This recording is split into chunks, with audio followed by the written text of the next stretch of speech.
Hello class. Today we're going to start what we could call our second unit of the semester, as we're going to get into chapter 8 here from the text. And the topic is the measurement of human energy expenditure.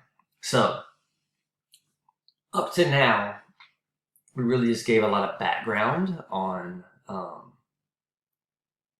really energy production in humans, right? That's kind of what our focus was on these last few chapters, is just energy production.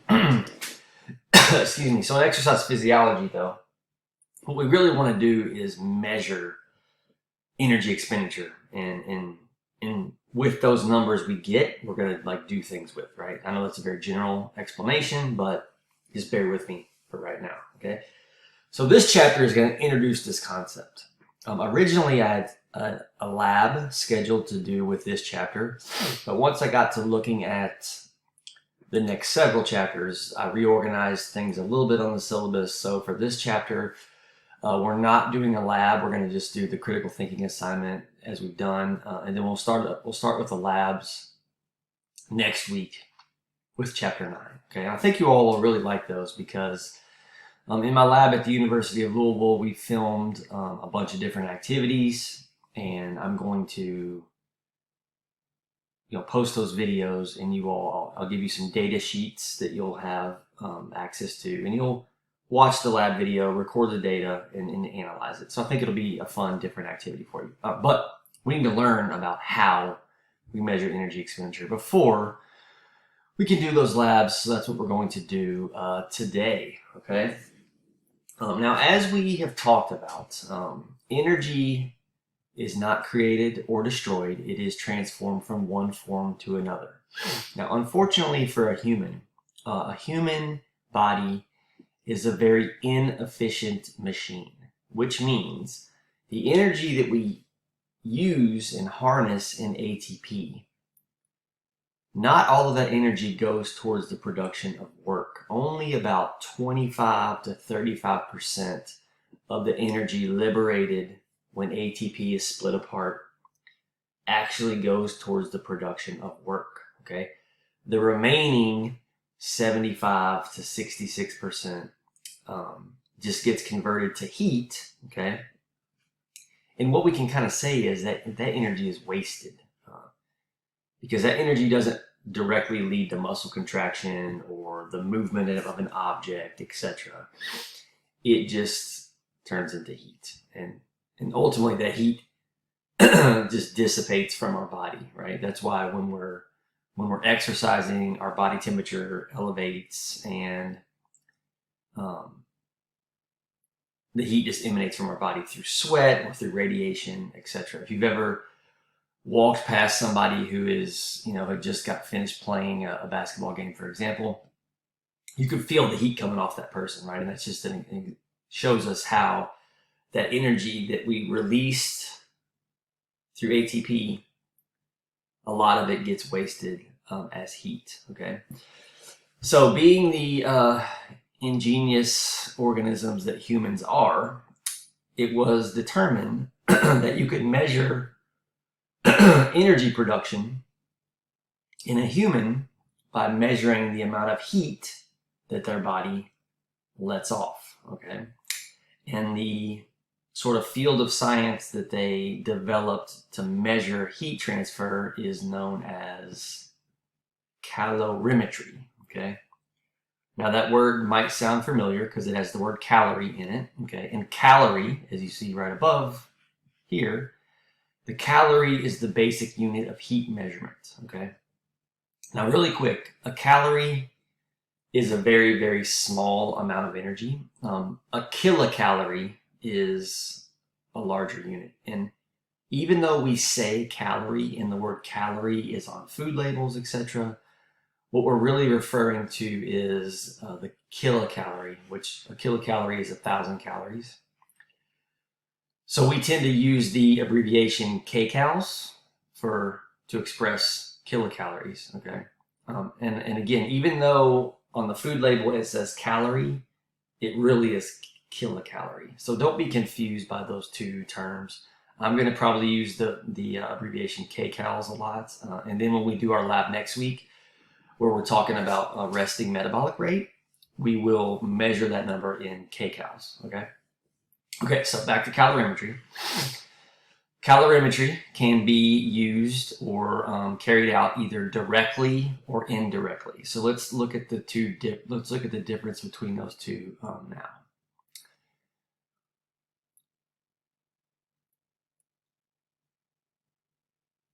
So this kind of shows us again through the processes of metabolism, heat is given off, it's wasted, okay? And we can ultimately predict energy expenditure by measuring that heat that's given off and use that number to determine what somebody's level of energy expenditure is, okay? The other way that we can do it, we're going to save for later, that's indirect calorimetry, is shown here by measuring oxygen and CO2 output through breathing. We can also predict energy expenditure. So we're going to come back to that in a second. Let's stick with the direct measurement for a second, okay? So the direct measurement of heat, or direct calorimetry, literally would involve using a device such as this, where there is some level of heat that is being produced by a fire or some other process, and through a very complex machine, you can measure the amount of heat that is ultimately being given off from this fire. But notice, this has to be in a sealed container, right?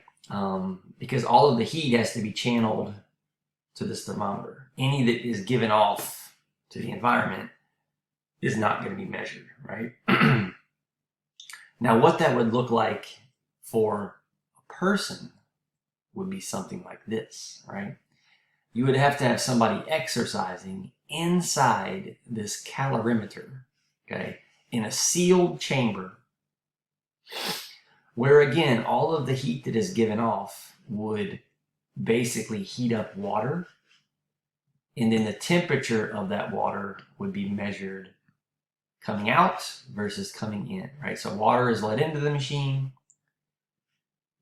The heat that the person gives off while they're exercising warms the water, and the water exits the machine, and the difference between the water coming in and the water coming out is used to determine how much heat is produced, right? So this was developed a long time ago. Obviously, technology has come a long way since 1890. So I'll ask you the question, and then I'll answer that same question. Does this device look like a practical thing to do? And the answer is no, right? You're not going to put a person in a sealed chamber and have them exercise and measure energy expenditure. This is would be very expensive.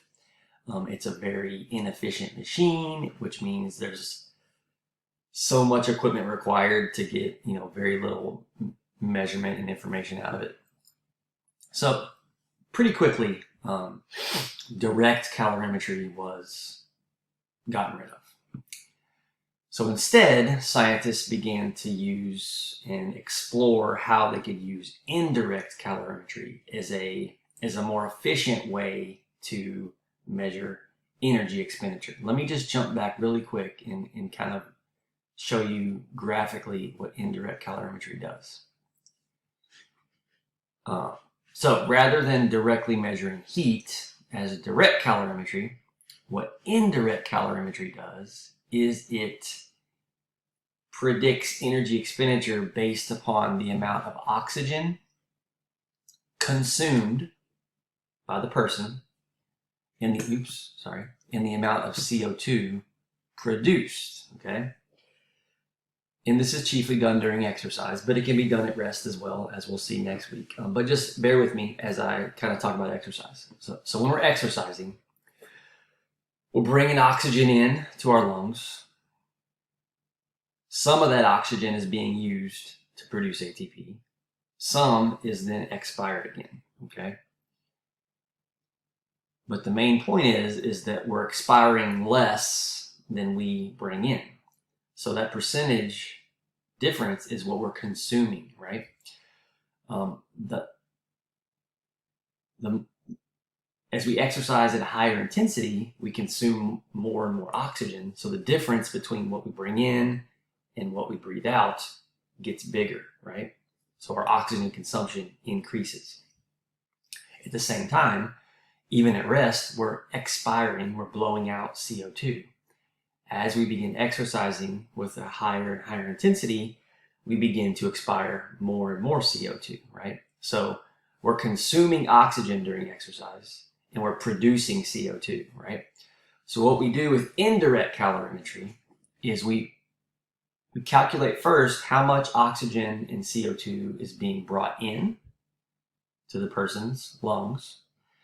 And then we measure how much oxygen and CO2 is coming out, okay? And then we take the difference between those numbers and determine how much oxygen is being consumed, how much CO2 is being produced, and we use those numbers to predict energy expenditure, okay? So, as we'll see a little bit later today and then over the next few lectures, there is still specialized equipment that is needed to do indirect calorimetry, but it is nowhere near a device such as this, okay? It's a much more comfortable and less sort of intimidating setup, and it can be done with great accuracy as well, okay? So it is relatively simple. I say inexpensive, and again, I have no idea how much something like this would cost, but I would imagine it's hundreds of thousands of dollars. The metabolic carts that we have in our lab, and I'm pretty sure that you all just got one for Central State as well, they cost around $25,000 to $30,000, which, yes, that's very expensive. But when you're talking about like lab equipment, that's not too terrible. So there are two types of indirect calorimetry, okay? Closed circuit and open circuit. So let's talk about those two for a second. Now, the method that is not used is closed circuit. So I'm not going to spend too much time talking about this because we don't use it. But basically what this would look like is while the person is exercising, they're breathing in air from a tank, okay, or a giant bag, right? And the air in that tank or that bag is sort of formulated to mimic the air around us, right? So in the air that is around us all the time, there is about 20.93% of that air is oxygen, 0.03% of that air is CO2, and then about 79% is nitrogen, which is sort of a gas that doesn't really interact with us, right? The O2 and the CO2 is what we're worried about. So in this tank, they would make the air similar to what we would breathe in. And then, of course, you're going to breathe out the air into this gas analyzer, okay? So really, it's like, what's the point of that? If we're going to make the air in the tank similar to the air in the room, why don't we just let the person breathe in from the air in the room? And that's what open circuit spirometry does, okay? So in open circuit spirometry, and this is this is actually still closed circuit, I'm sorry. So yeah, closed circuit, it is time consuming. Again, it's more of an inefficient way because if you're going to make the air similar to the room around you, why not just use the room around you? So again, that's where open circuit spirometry comes in. So with open circuit spirometry, which is what is used the most commonly for tests of human energy expenditure, what we do is we have the person breathe in room air. So they have literally like a face mask, and I'll show you what this looks like soon. On one side of the face mask, it's just an open valve. So when they breathe in, air just comes in from the room in here. And then on the other side of the face mask, there is a hose. And when I breathe out, the air goes down the hose into the gas analyzer, okay? So the open refers to the fact that one side of the breathing mask is open, allowing fresh air from the room to come in through that open side, okay? And again, all over the planet Earth, the gas